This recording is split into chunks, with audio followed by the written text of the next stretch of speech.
Hi there. I am Reverend Elea Kemler, minister of First Parish Church of Groton, Massachusetts. I am so glad you are here.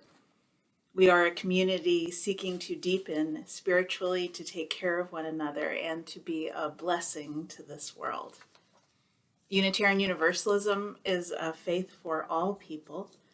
So whoever you are, whatever country you come from, whoever you love, whatever you've done, whatever your beliefs, abilities, challenges, or gifts, wherever you are in life's journey, you are welcome here.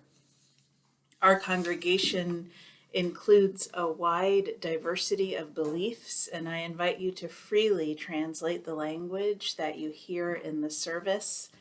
If God is not the right word for you, just substitute the word spirit or love or goddess or nature, whatever works. Our spiritual community is vibrant and alive in Groton, Massachusetts, and also includes members and friends across the country. If you would like more information about our religious community, about our events and programs and small groups, just email us at welcome@uugroton.org and we will get you connected. We have learned through this pandemic time that our sanctuary is not confined to any building. We create it together in so many different ways. We are worshiping outside these days at 10 o'clock on Sunday mornings in front of the meeting house. And so much of this service was filmed there. While I am at home recovering from surgery and our intern minister, Elea Kemler, is out of the country, today's service is being led by the wonderful musician and worship leader and educator, Matt Meyer. Matt travels the country making music and speaking about the intersections of music, community, and justice. And it is a joy to have him leading worship again at First Parish Church of Groton. If you are able to support our community with a financial donation in any amount, we are so grateful. Just visit our website at www.uugroton.org and click on the donate button. Whenever and from wherever you are joining us, I hope that you will be able to come in to rest for a while in this sanctuary we create across time and space, and to receive hope and strength. You are so welcome here. Well, good morning, good morning. We're going to sing verses 1, 3, and 5. Wake now my senses, wake now compassion, and wake now my vision. And one of the reasons that you don't hear a lot of hymns on the radio is that there aren't choruses that make it easy to sing along to. So we're going to add a chorus to invite you all to sing out even more together. And it's very simple. It goes like this. Oh, oh, oh, try that. Oh, oh, one more time. Oh, oh, wake now my senses and hear the earth call. Feel the deep power of being in all. Keep with the web of creation your vow. Giving, receiving as love shows us how. Here we go. Oh,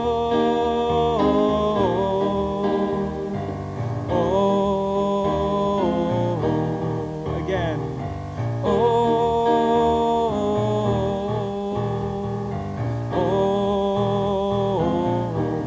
Compassion, wake now compassion, give heed to the cry. Voices of suffering fill the wide sky. Take as your neighbor both stranger and friend, praying and striving their hardship to end. Here we go. Oh,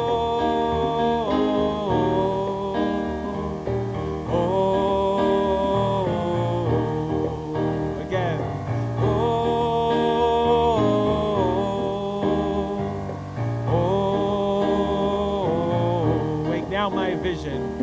Wake now my vision of ministry clear. Brighten my pathway with radiance here. Mingle my calling with all who will share. Work toward a planet transformed by our care. Here we go. Oh,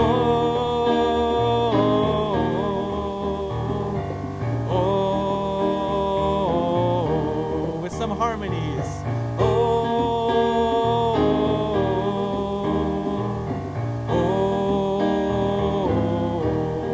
Again.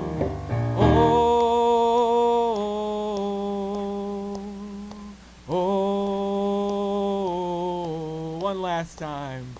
Oh,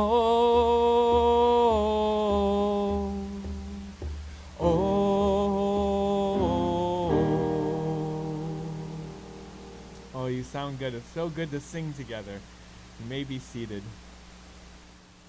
Ellen Allen will light the chalice today. Following the chalice, please remain seated, and we will sing Spirit of Life by Carolyn Dade, first in Spanish and then in English. Good morning. The reading this morning is an excerpt from Mary Oliver's At the River Clarion.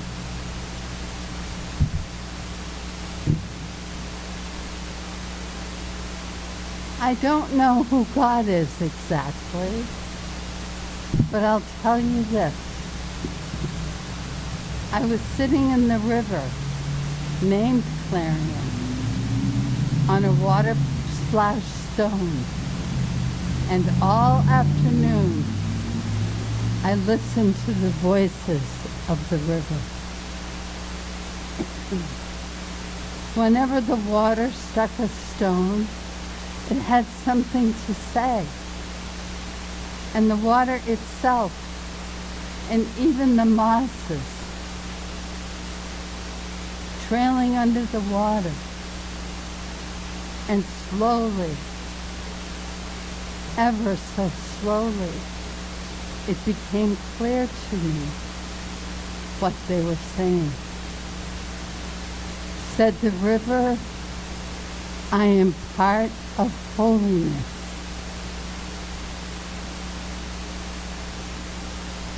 And I too, said the stone, and I too whispered the moss way beneath the water. I've been to the river a few times before. Don't blame the river that nothing happened. You don't hear such voices in an hour, or even a day. You don't hear them at all if selfhood has stuffed your ears. And it's difficult to hear anything anyway through all the traffic and ambition. We invite you to join in singing Spirit of Life, first sung in Spanish and then English.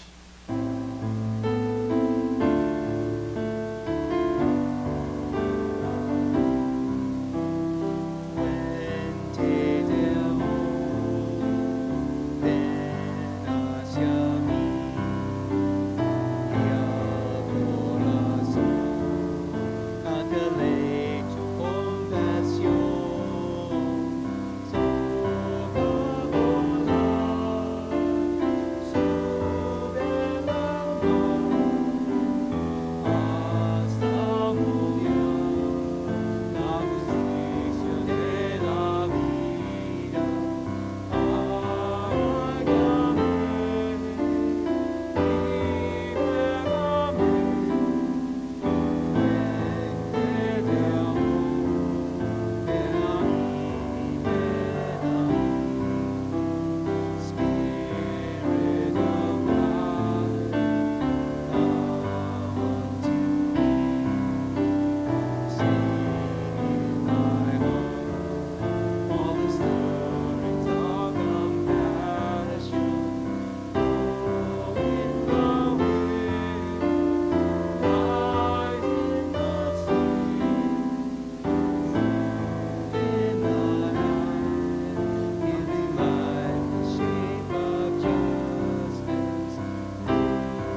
I'd love to share a story with you all called Desmond Gets Free.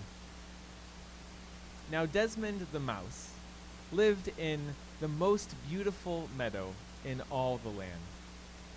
Every morning, Desmond would awake with the sunrise and spend the day playing in the middle of that beautiful meadow. And every night he would go to sleep under the beautiful starry sky. One night, though, Desmond awoke to find that it was still dark out. So he tried to roll over, get more comfortable, and go back to sleep, but something wasn't right. He could hardly move, and his tail, well, it was throbbing with pain. Reaching behind him, he felt that there was some sort of huge boulder that was stuck on his tail. It seemed some boulder had landed just on his tail in the middle of the meadow. He tried pushing this giant boulder behind him with all of his might. And he tried tugging his tail with all of his strength. And he tried pushing and tugging and tugging and pushing. But it was no use. He was stuck. When he was just about out of breath, though, he saw a giraffe pass by through the grass. Good news, he thought. So he called out, "Oh, giraffe, it seems that some kind of boulder has fallen on my tail in the middle of the meadow. If you could use your powerful legs to nudge it just a few inches in the other direction, I could get free." Well, the giraffe laughed at Desmond the way giraffes do. "Silly mouse," it said. "That's no boulder that's fallen on your tail. That is an elephant that has fallen asleep on your tail in the middle of the meadow." Well, that seems like good news, thought Desmond. If you could just gently wake the elephant and ask him to roll over just a few inches in the other direction, I could go free. "I don't know about that," said the giraffe. "I mean, well, you certainly know what they say about letting sleeping elephants lie. I find it's best not to get involved in other animals' business. I find it's best to remain neutral in times like this." "Well," said Desmond, "I do not appreciate your neutrality." The giraffe wandered off, leaving Desmond alone again. So he tried shouting out as loud as he could to wake the elephant. But his little mouse voice was just too far away from those giant elephant ears at the way other end of that giant elephant body. The elephant didn't budge. He tried pushing on the elephant with all of his strength and tugging on his tail with all of his might. And he tried shouting and pushing and tugging and tugging and pushing and shouting until he had just about given up when a gazelle passed by through the grass. Good news, he thought. "Oh, gazelle," he called out. "It seems that this elephant has fallen asleep just on my tail in the middle of the meadow. If you could gently wake him up and ask him to roll over just a few inches in the other direction, I could go free." "I don't know about that," said the gazelle. "Certainly you know what they say about letting sleeping elephants lie. I find it's best not to get involved in other animals' business. I find it's best to remain neutral in times like this." The gazelle wandered off, and Desmond said almost to himself this time, "I do not appreciate your neutrality." One last time, Desmond tried shouting with all of his voice. He tried pushing with all of his strength and tugging with all of his might. And he tried shouting and pushing and tugging and tugging and pushing and shouting until just when he had about given up for the last time, he saw another animal pass through the grass. This time it was a mouse. And when he called out, the mouse ran over and introduced himself. "My name is Desmond. My name's Nelson. What seems to be the problem?" "Nelson," said Desmond, "it seems that an elephant has fallen asleep just on my tail in the middle of this meadow. If you could wake him up and ask him to roll over just a few inches in the other direction, I could go free." No sooner had Desmond explained the situation then Nelson ran as fast as he could to the other end of that giant elephant body. And he shouted out to those giant elephant ears on top of that giant elephant head. And the elephant heard Nelson's little mouse voice way down on the ground, but his voice was just a little too small and a little too far away. And the elephant, to be honest, was just a little too comfortable. He didn't budge. So Nelson ran back over to Desmond and he said, "I think I have an idea. Don't move." And he ran off into the grass, leaving a confused look on Desmond's face. And just when Desmond was starting to get worried again, Nelson came back through the grasses, but he wasn't alone this time. He had found 3 mouse friends, and each of them had found another 3 mouse friends. The whole group of them ran all the way to the other end of that giant elephant body, and one mouse climbed up on the shoulders of another, and another climbed up on her shoulders. And one by one, they worked together to make a whole mouse ladder right up the back of that giant elephant head, until at last Nelson climbed up carefully his friend's shoulders one at a time, and at last stood right at the opening of that giant elephant ear. And he shouted with all of his strength, "Excuse me! It seems you've fallen asleep on my friend's tail in the middle of this meadow. Roll over just a few inches so he can get free." Well, his voice was just too close and too loud to ignore this time. And so the elephant said, and rolled over just a few inches in the other direction. Nelson and his other mouse friends climbed back down to the ground, and they met up with Desmond, and the whole group of them spent the rest of that day playing together in the meadow. Archbishop Desmond Tutu has said, "If you are neutral in situations of injustice, you are a liar, for you have already taken sides with the powerful and with the oppressor." He says, "Our God is a God who takes sides with the widow and the orphan, who takes sides with the oppressed." And he says, if an elephant is standing on the tail of a mouse, the mouse will never appreciate your neutrality.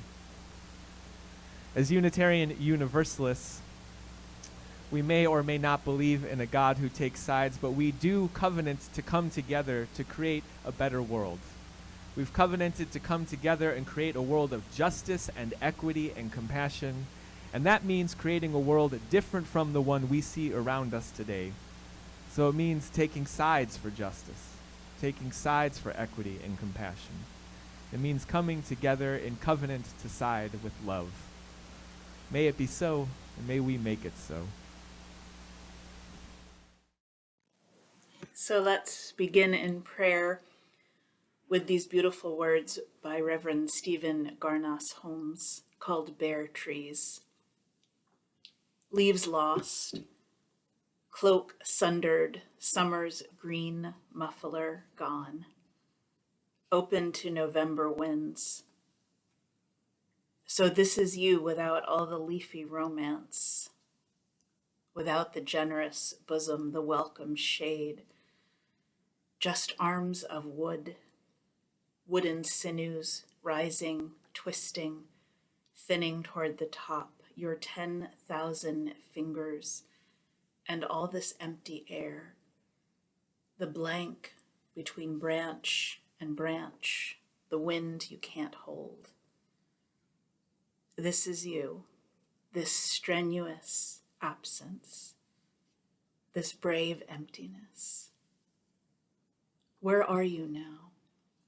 In the root deep, in the wind, or here, invisible in the presence, the persistence, the openness to what winter will breathe through you. O beautiful bareness, you will prevail, and if I attend, bring me with you. So in this community woven of strong and sturdy threads of love, let us pray together across time and space.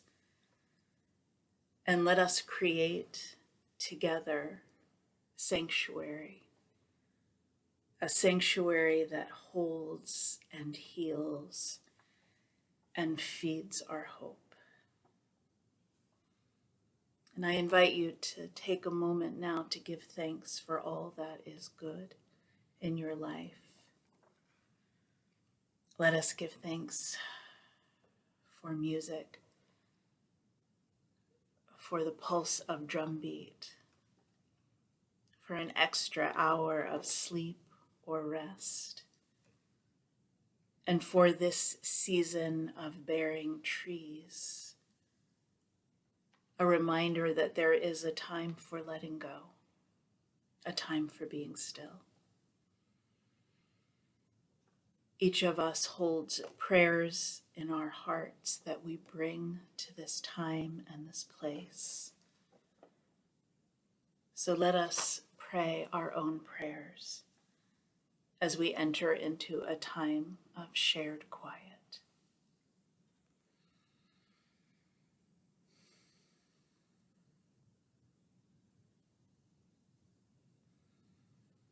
Amen.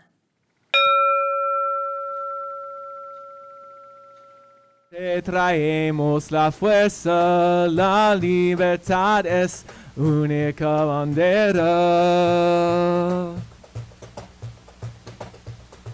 Listen, my people, my condor, my eagle. No human being can ever be illegal. Listen, my people, my condor, my eagle. No human being can ever be illegal.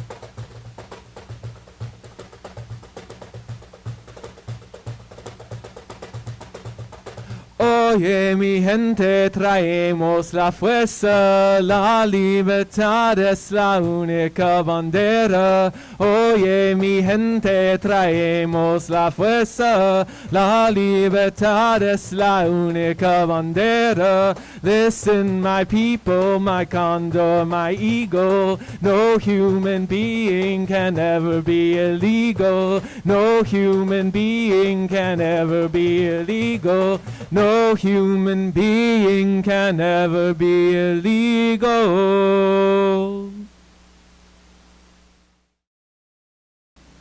This last year has been an odd mix of spending lots of time at home, a certain odd stability, a certain odd sense of home, while the world is changing fast around us, while things are moving quickly, and particularly these last few months, and I imagine the months ahead, decisions are being made constantly about how to be together, what our next few weeks looks like, what our lives might look like soon. I've been thinking a lot about home, even in a changing world recently. I've made my home by 3 different rivers over the years. As a child, my extended family spent every summer in Minnesota at a little cabin on the St. Croix River at the border of Minnesota and Wisconsin. Now, we've always called this little house the lake house, this cabin of wood and stone. The river is wide there, but it's no lake, at least not now. The geologists say that it was a lake long ago, thousands of years ago. So the adults in my life always referred to this little home as a lake house, and I was practically an adult before I realized this odd discrepancy. I remember being a teenager before I first turned to my mom and said, "You know that this is a river, right? Why do we call it a lake house?" How funny to call this home for a thing that hasn't been there in 1,000 years, named for something that isn't there now. Learning of the ancient lake beneath the St. Croix River, I felt like my mind grew 3 sizes that day. The world was bigger than I knew. It was older than I knew. And it was more malleable than I could have ever imagined. Hydrology is destiny, the architects tell us. Hydrology is history also. My great-grandfather had built this home. He hired a team of his brothers-in-law in this giant Catholic family, and he enlisted the help of a pile of children, bringing rocks up from the beach and laying the mortar. I was told that the electrical wiring behind the walls only went as high as the smallest children could reach. Thank goodness they redid the wiring later. For a child like me, it was an impossibly old cabin that felt like it may as well have been there since ancient times, when the river was a lake. Something about getting older, though, leaves me feeling closer to my great-grandfather rather than farther from him.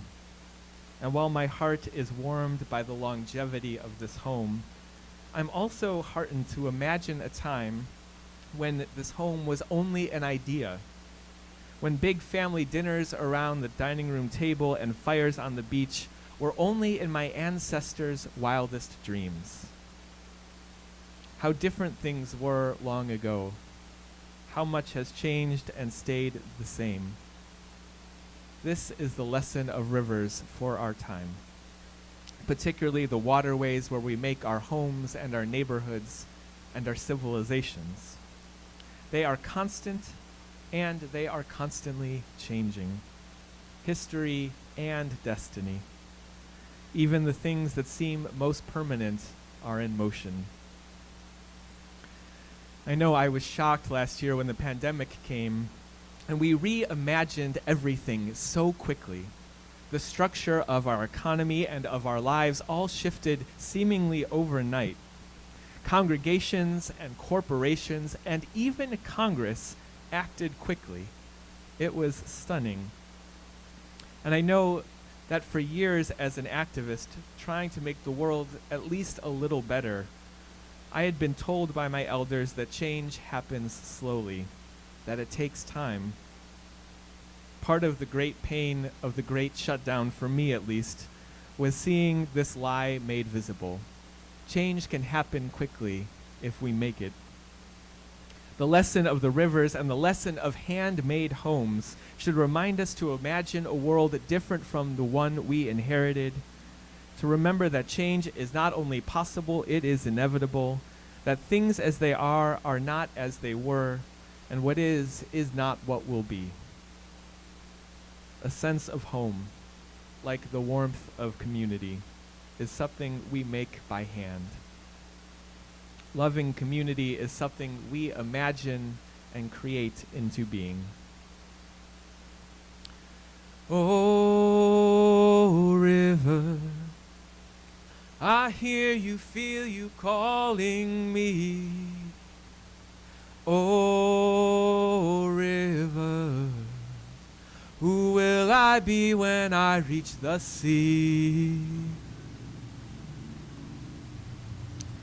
Now, you all in the Boston area are probably familiar with the Big Dig, but I was born into a region shaped by something called the Big Ditch. I grew up in the city of just outside the city of Chicago, and the city of Chicago grew up at the intersections of Lake Michigan and the Chicago River. But when the city was transformed by the Industrial Revolution in the late 1800s, the river became so polluted that during the Great Chicago Fire, the water itself caught fire. The awful, gross waters of this river flowed into Lake Michigan, which was a problem because Lake Michigan was the source of the city's drinking water. The pollution became so bad that eventually Chicago became known as Typhoid Fever City. This is not a great reputation to have. So the city, after floating a bunch of ideas, embarked on this huge project, the Big Ditch. They dug a canal that reversed the flow of the entire Chicago River. The river has run backwards ever since. For 130 years now, it has flowed from Lake Michigan rather than feeding it. And the plan worked. It made for a much cleaner city and much healthier people. Growing up near the Chicago River, though, I never knew as a child how different it once was. I knew, of course, that the tall buildings and the skyline of the city had been shaped by human hands, had been human created. But those same hands, the labor of architects and engineers and everyday workers, shaped the water as well. Things as they are not as they always were. What is not what will be. The river had shaped the city, and then the city in turn shaped the river.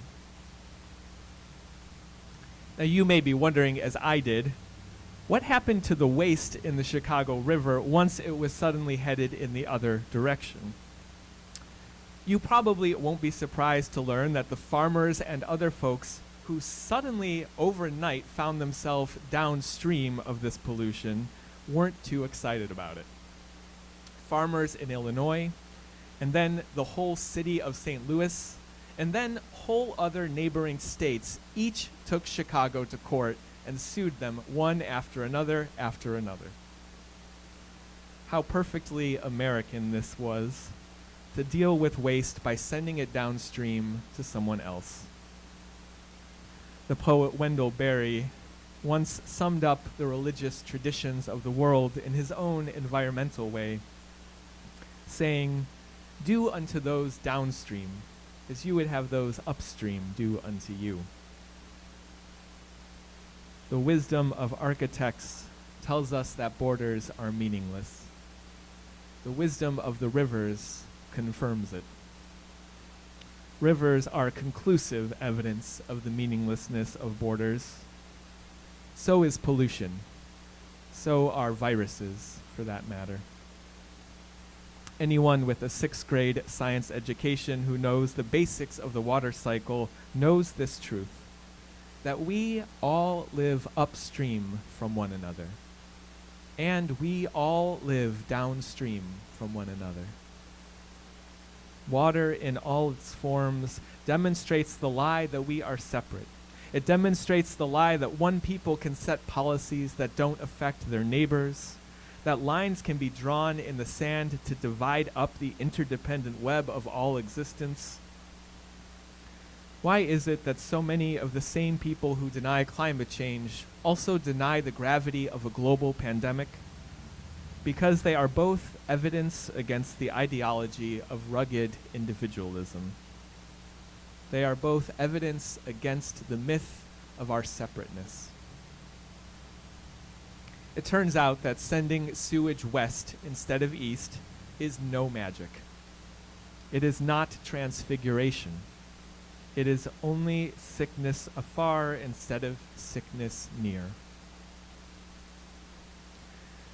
Finding my way, finding my way, finding my way, finding my way, finding my way, finding my way back home. Finding my way, finding my way, finding my way, finding my way, finding my way, finding my way back home. When I left the region of the backwards Chicago River, I came to Boston for college, for music school. Boston has been so shaped by the water around it that there was a time when Washington Street was the only dry way to get into the city. The Back Bay, the South Bay, Chinatown, Financial District, Seaport District, Thompson Island, Logan Airport, and nearly half of Charlestown were all once just water. The Back Bay, where I first lived when I first came to Boston, was created with some serious attention to this cause of reshaping the water around us. Trains dumped 3,500 railroad cars full of gravel into the Back Bay every day for 50 years to create that solid ground. The city of Boston in particular is made up.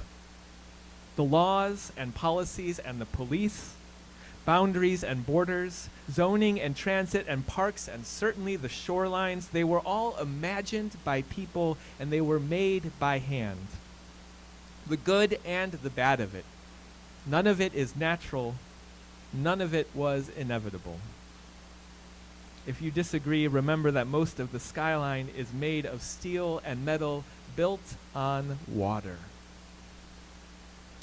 These are the 3 stories of my homes. Along a river that flows over a lake, near the river that flows backwards, and sitting on top of a river made of gravel. This year, 2021, has been a year of water. Massachusetts had its wettest July in history. 90% of the West at the same time is facing drought, adding to record-breaking wildfires year after year. Our country is drowning, and our country is on fire at the same time. None of it is natural, though, and none of it was inevitable. It doesn't have to be like this. We can imagine something different and send it downstream. The lesson of rivers, the lesson of handmade homes and communities should remind us to imagine a world different than the one we inherited. For many of us, this year has been a year of constant change, different than the one before, and we can only imagine that next year will be different than this. The pandemic, like increasing hurricanes, like increasing droughts and fires and floods, is a reminder of our interdependence. That we can't draw made-up lines in the natural world and call them borders and pretend that we don't have an effect on our neighbors. We can't poison the air and the water and overheat the planet and hope that clever engineering will send the problem downstream to somebody else. We are bound up together. We all live downstream. But things as they are not as they were, and what is not what will be. We know that what is obvious today was unimaginable yesterday, and the rivers remind us that change is constant. So let's imagine something beautiful together and send it downstream. Let's imagine an interdependent world that is loving and just and healthy. Let's imagine a more beautiful home and neighborhoods together. Let's imagine more equity and make it by hand. Let's imagine a world without made-up borders and make it real. Let's imagine cities and civilizations that thrive along the riverways that bind us. Do unto those downstream, beloveds, as you would have those upstream do unto you. I'd like to invite you to join me in this song. Your part goes like this. Finding my way, finding my way, finding my way, finding my way, finding my way, finding my way back home. Finding my way, finding my way, finding my way, finding my way, finding my way, finding my way back home. Let's try that whole thing. Here we go. Finding my way, finding my way, finding my way, finding my way, finding my way, finding my way back home.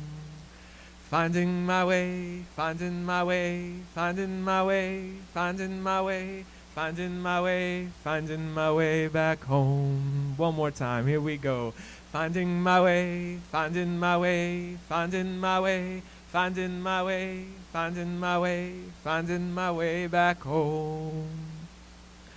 Finding my way, finding my way, finding my way, finding my way, finding my way, finding my way back home. Keep going a little bit louder. Oh, oh river, I hear you, feel you calling me.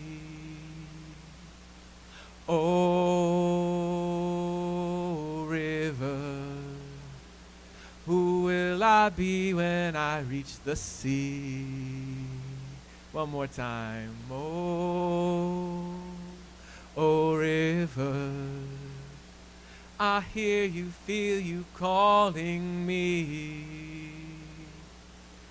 Oh river, who will will I be when I reach the sea? You sound good. I'd like to invite you to rise in body or spirit for our last song, More Waters Rising. This song was written by climate justice activist Sarah Lynch Thomason. This song, like the best songs, and perhaps like the best faith communities, reminds us not to turn away from difficult things, not to ignore the crises of our time, but to face them directly, to name them honestly, and then to move forward to address them together.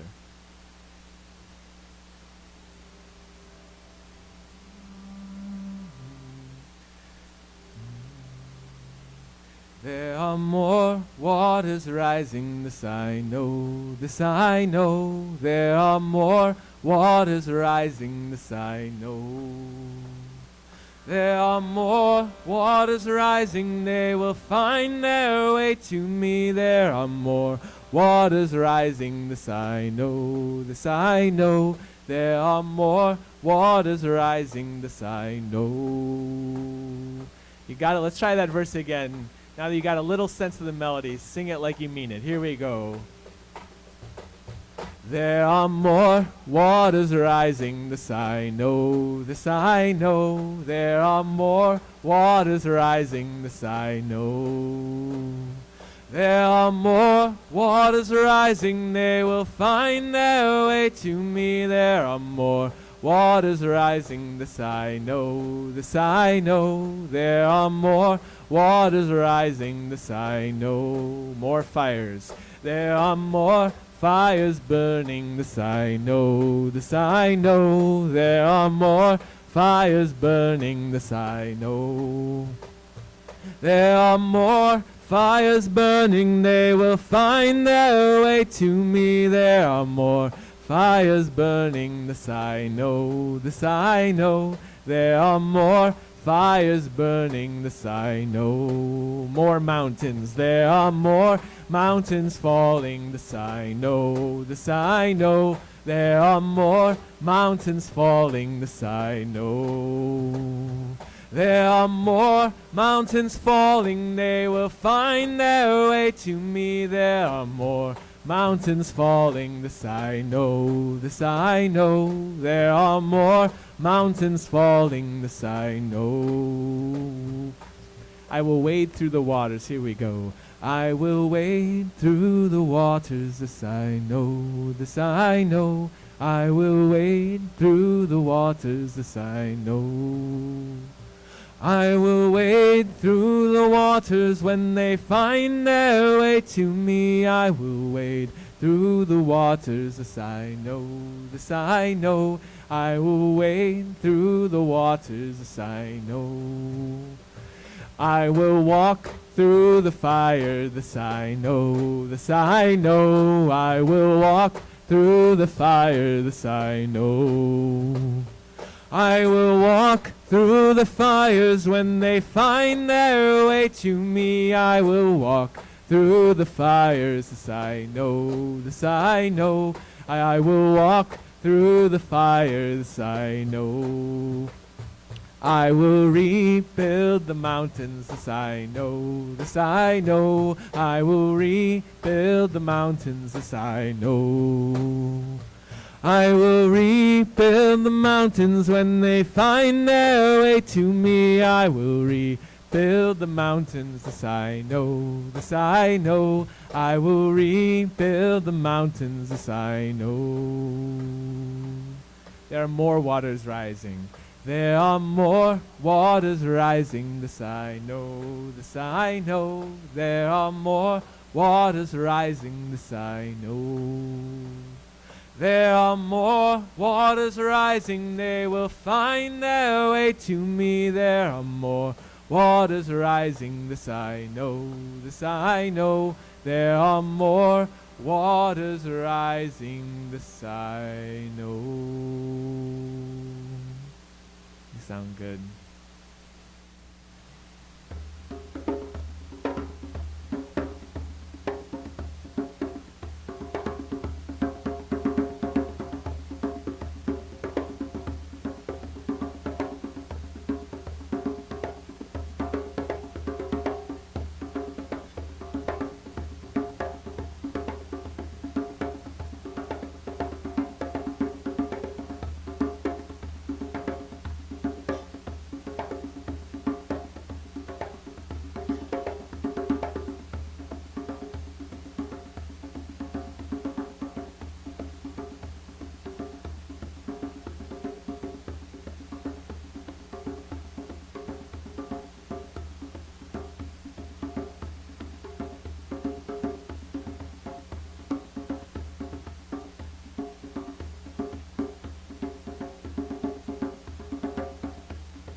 and our benediction, put one hand on your heart, with the other reach out and look at one another. Know that you are connected, tied together with strong and sturdy threads of love. Go in peace and be a blessing to this world. Go in peace.